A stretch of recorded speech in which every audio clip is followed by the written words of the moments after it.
Now, champions, thanks to National Locksmiths, it's time to introduce our guest for today. Now, she made a netball debut for the GWS Giants in 2018.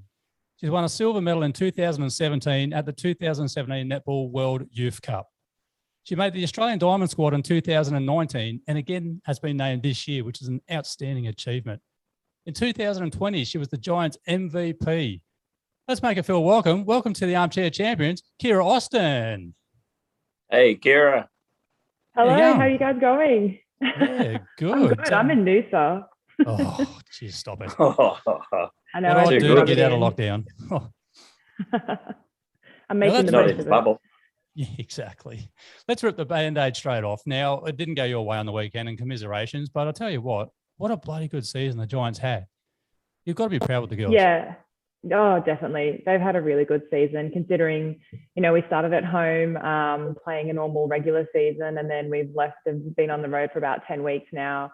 To get all the way to the grand final was a great achievement. And I think although the girls are disappointed in the end, it's only, I guess, good signs for the future. Yeah. So, Kiera, what's the team's take on the grand final? Have you had time to get together and analyse it, or has it just been all party time since? Hanging out with Paddy Mills and all that. No, we missed Paddy Mills. The Swifts got to see it, so I was just rubbing salt in the wound, I think it was. I don't think anyone's really watched the game back. Maybe one or two girls have watched it back. But, yeah, I think at the end of the day, we probably had a few young girls in our lineup that might have been a bit nervous. It's their first final. And it would have been my first final if I was playing. So, yeah, I think the Swifts did their homework and they were ready to come out firing. And, we had a lot of motivation playing, but they also had quite a bit of motivation as well. So at the end of the day, it was nice that both New South Wales teams were in the grand final. But for sure. Yeah, I think it's gone straight to relaxing and partying versus reviewing the game. Yeah. Now, I'll tell you what, the scoring, it was 95% per team. So, your scoring was good. It was just the super shots that sort of let your girls down in the end there. Is this something you think your team will be working on in the off-season leading into 2022, is maybe that outside shot? Because you nearly got the Swifts last time when you missed out by 1 point when you came storming home with those super shots. I know. Sometimes it's to our advantage, and then other times I think it's to our detriment. I don't want to say that we rely on the super shot to get us back into the game, but I think certainly on the weekend that was something that we had to rely on to get us back in. Yeah. And unfortunately, with the nerves and the magnitude of what the game was, they just weren't thinking for us until that last, 30 seconds, but then you're out of time. So, through the whole season, both Soph and Joe were great at sinking the super shots. And when you're up and you're comfortable, you sink them and there's no pressure and you can just do it normally. Whereas when you have that extra pressure, it's just so different. You need the shot, and then you just think about every other different, factor going into that shot. And then sometimes it goes over the baseline, have a bit of an air ball, which is more embarrassing. But just do the alley-oop, just quickly flick it back up, you'll be all right. Exactly, yeah. So, Kiera, do you think the semi-final, going the way it did, the 1 point swing there, and you guys having the win, do you think the Swifts really did a lot of homework on that and changed the way they played to turn that around? Yeah, well, in the semi-final, the Swifts actually got on top of us and beat us. So during the game, I think it was very close, and we did take the lead for a little part of it, and then they took the lead back. And I think they had that time to really see where their strengths were and where they could really, show our weaknesses. So unfortunately, they did it really well on the weekend, but they're a solid team, and every time you play against your crosstown rivals, it's going to be, who gets up off the ground more times than they fall over. Yeah, definitely. And Maddie Proud is very well known to fall over, that's for sure. I mean, her own players play that out on it pretty hard too, so I'm sure she'll learn that one. The start of the game obviously was, to me when I was watching it, I think the Swift went up to a 6-0 lead. You could see the nerves in your goals. The turnovers were happening very early. And then your coach, saw what was going on and said, "Nah, time out. Let's get your heads back in the game." And then you girls came out and you were a different team. You clawed it right back and you were back in that game. and you put the pressure on the Swifts, and they were actually the ones starting to make the mistakes. So I think maybe that's a good learning curve for the girls for next year is, hey, you know what?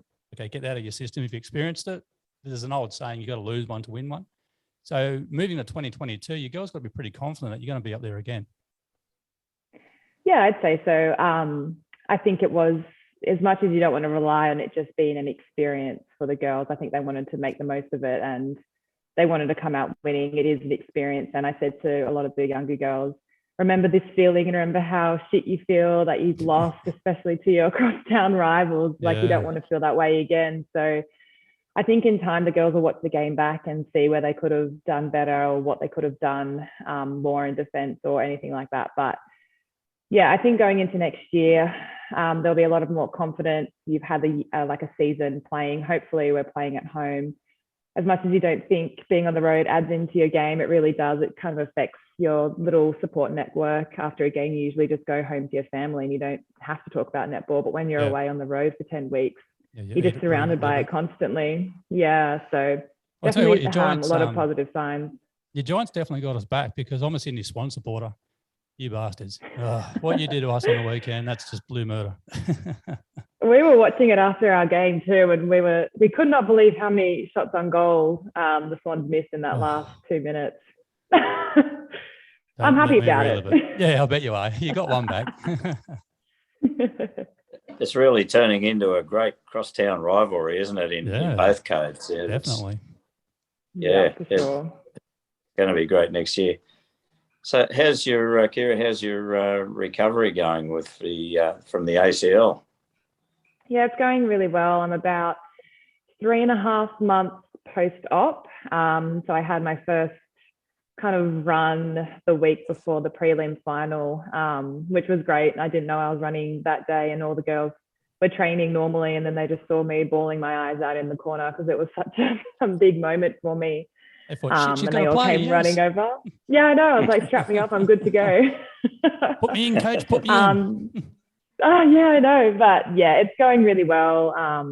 Learning to jump again and doing all those little things. I think the biggest thing I've learned is, I guess, learning how to trust my body again. It's such a weird feeling. You know, you've grown up your whole life and have never once thought about putting any trust in your body because you want it to run. It goes and, you know, you do a run. So learning how to get that trust back and just try different exercises and not be afraid to do it. But it's going really well. Yeah, that's good. Now, your coach, she's a phenomenal coach. What's something that Julie Fitzgerald's brought to your game? Yeah, I think like my career, I've kind of really only dabbled in goal attack a little bit, which is where I love to play. And I think just by chance, where I've played mostly in the Giants is actually in that wing attack role. So as much as you want to be playing in the position that you're kind of brought up in, it's only been great for me to have that experience in wing attack. And I think it does transfer over into goal attack as it does vice versa, to be able to feed the ball when you like noticing when the defender's eyes are down and feeding that in, you know, it'll only help strengthen my, I guess, repertoire and make me more diverse and more selectable for Diamond's selection, hopefully, fingers crossed. Yeah, well, congratulations on that. As I mentioned at the start of the podcast, you know, you've been named in the squad, so that's an outstanding achievement. Yeah, I think it was really reassuring to know that Stacey was still happy to keep me in the squad, particularly since I've been injured this year. I don't know if it's because there's a very small selection of Aussie shooters in the competition at the moment, but I had a bit of taste of Diamond's you know, games at the start of this year, and I only want to, you know, get back onto the court and experience it more. So very stoked to be still in that squad and really work towards hopefully Com Games next year. So Kiera, just taking a little bit of a different track. I've got a couple of granddaughters that are young ones, 9, 11-year-old, starting out in the sport, and at that age, and I think in most sports at that age, it should be fun and social and a learning experience. Yeah, when do you think it starts to get to serious level where you're progressing through rep games and moving up into the higher levels? At what age? That's such a good question. We have so many young girls reach out to us all the time asking how they can be a professional netballer. Some of them are only, like between 9 to 12 years old, even older than that. And I remember when I was that age, like I played the sport because I loved it, and it just so happened that I kept progressing in it. But when you're that age, I think you just have to enjoy actually being out there and having some physical activity, enjoying the people you play around with, making some friends. It's such a great sport to just get social interaction as well. And I only reckon I started thinking of it to be a bit more like my career, a bit more professional when I was maybe 15, 16, and I could have played in a junior New South Wales team. And you have to be 17 to get selected into a underage nationals team. So that was my first. I actually missed out on my first year. I trialled as a centre, which was very stupid. You just wanted to get in that team, didn't you? I did, and I don't know why I did it as centre. That was kind of like my last hope, that I didn't have to be a shooter, but then they said I was too tall and too lazy, so they put me down the other end. But yeah, I don't think I really started thinking of it and as a professional sport until I was about 16, 17. I used to play state league basketball, and my sister actually was a very good netballer back in the day. Now, one of my attributes to my shot was I used to be out in the backyard day in, day out, dragged out by the sister, come on, shoot some hoops in the netball, and there was no backboard. So I can tell you now, like once you get your eye in that hoop, it is very beneficial for other sports. And I'd never use the backboard very often in basketball because I was brought up with the netball hoops. I didn't wear the skirt, it just didn't fit. But, I'm sure if it did, I would have given it a crack.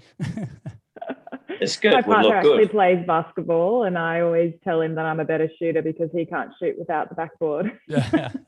Unless you call bait when you shoot it, it doesn't count. You just have to remind him that one. Now, who's one of the other players in the competition, not just in your own team, but what's some of the players that stood out to you in 2021 and you thought, geez, they've had a bloody outstanding year? Oh, I think it's so hard for me to go past Sophie Dwyer. She obviously stepped into my position, and, it's kind of bittersweet. It was my first year that I was actually going to be a starting goal attack, and I was really excited for that opportunity. And obviously in round one, I ruptured my ACL. So Sophie kind of stepped in, and she's such a beautiful person, and she deserved every success that she put out on court. And we've kind of gone through a very similar, progression. We're both from the same junior club, and we've had similar coaching going through. So I think she just stepped up and really took this competition by storm and really showed what she's capable of. So I'm really excited to see her keep developing. And I think also I should be thinking of everyone in the whole entire competition, but I can't go past Maddie Hay in my team. She's such a silent assassin, such an undercover worker, and she just puts the work in, doesn't need it to be acknowledged, and she just continues to be a really calm and steady attacker in our lineup. So I think she really impressed me as well this year. And did you have to remind Sophie that, that Guernsey's going back to me next year? I am back. Don't get too comfortable. Don't warm it up too hard. I know. I think I have to work really hard to kind of steal back from it. But, I love a challenge. It only makes us better players in the end. So when does your season kick off for next year? So I think next year the season will kick off a little bit earlier. The Com games are held I think in July next year. So we didn't finish until August this year, so I'll need to be starting a little bit earlier. So hopefully, I think I'll be about 9 to 10 months into my rehab then and getting back on court. So hopefully I won't miss too much of pre-season. Yep. But yeah, definitely an earlier start. Yeah, very good. Now, you go on the road a fair bit with the girls. And then we are a little bit of a light-hearted podcast here too at the Armchair Champions. Don't mind a little bit of a laugh. Who did you share the room with, and who is a funny story that you can share on one of your players? Like, who's done something out of the ordinary and you thought, oh, Kel, what are you doing? Well, we were actually very fortunate to have our own rooms when we were away. But I've definitely roomed with a fair few of the girls, and I'm very close with Amy Parmenter in my team, and she's just probably the most forgetful person, and probably the most messiest person as well, which is we kind of complement each other. I'm always noticing where she'll put her key card down or where she'll put her charger. And well, no, I remind her, she'll be like, oh, where did I put my key card? And just to save me time, I'll tell her where it is, so we don't have to be late to anything. She's just trying to get out of a shout. That's all she's doing. Don't worry about that. I know. Sure shout. I think the funniest story though, April Brandley, obviously in our team, she has a little son called Clay, and he is such a little cutie. But we were I think she was on the 10th floor or something, and he just picked up the baby monitor and just chucked it over the balcony, and it went all the way down to the pool. Straight in the water. So she lost the baby monitor, but she didn't hurt anyone in the process. So she thought that was a win. Oh, jeez. Lucky you went in the water and didn't hit the concrete or someone below it. That would have been pretty interesting. I know. Just another day in the life. In Noosa. So is there somebody in the team that is the team joker that everybody's thinking, oh, no, not you again? You're a pest. Yeah, definitely Tilly McDonald. You can't really describe her. She's the most intelligent person. She's studying law at the moment, but has absolutely no street smarts whatsoever. Just has very funny commentary along the way. She hasn't really got a filter. Sometimes you got to really make sure that she's saying the right things or no one's around her that they're going to interpret her the wrong way. But she's a good egg, and she's got such a funny character, very lighthearted. Yeah, nice one.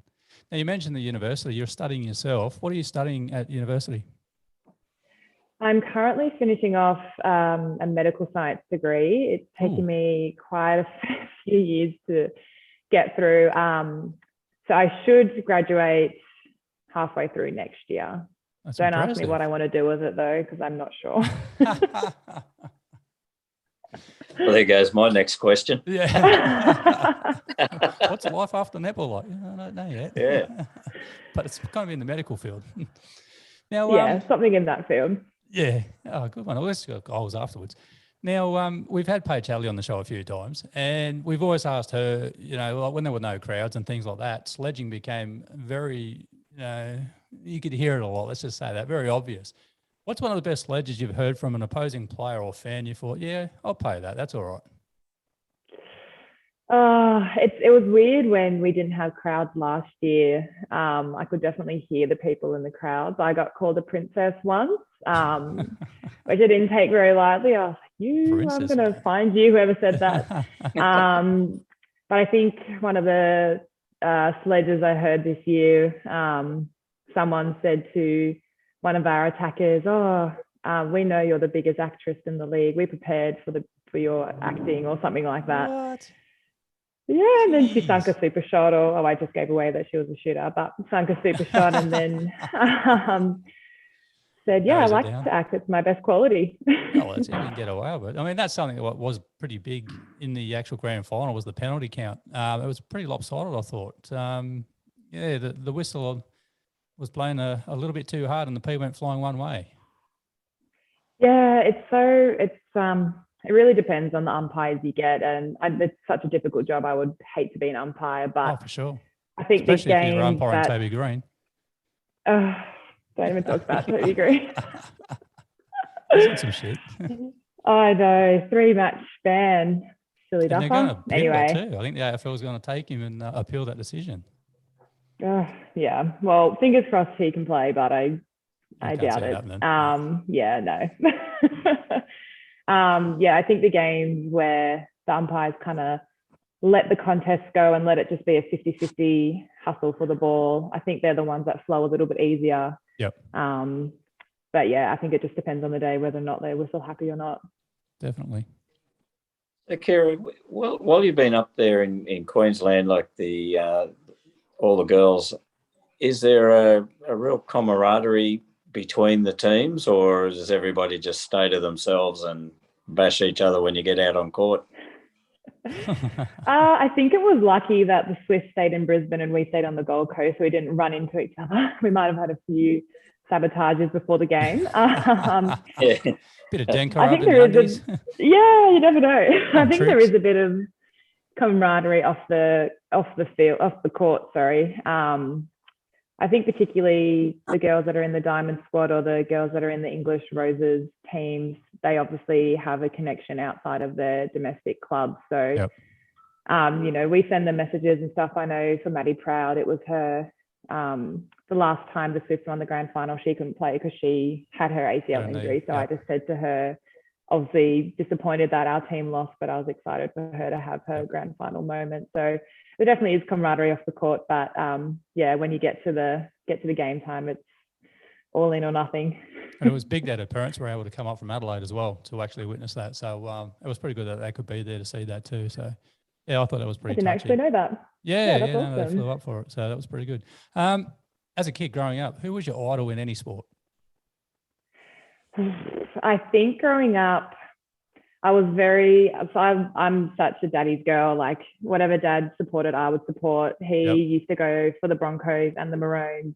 Oh, he's from Scotland, so we go for the that teams that are north of the border. So Queensland was north of the border. Anyways, I loved Billy Slater growing up. I thought he was such a phenomenal athlete. I thought he was a smart athlete. Super talented. And I wouldn't say that I usually fangirl over anyone, but if I saw him, I think I would fangirl. So you're gonna change your number 13 next year? That mightn't be that lucky a number for you.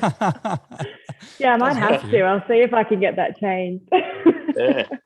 Oh, geez, yeah. Are you in a cinema or something there, Viper? It's very dark in your section there, mate. What's going on over there? Oh, is it?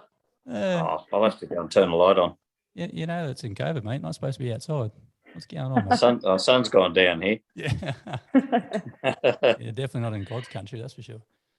Now, Kiera, one team this year that actually you looked at and were impressed by that you thought weren't really on the radar, but knocked you over a bit, and you thought, shit, they're actually pretty good this year. We've got to watch them.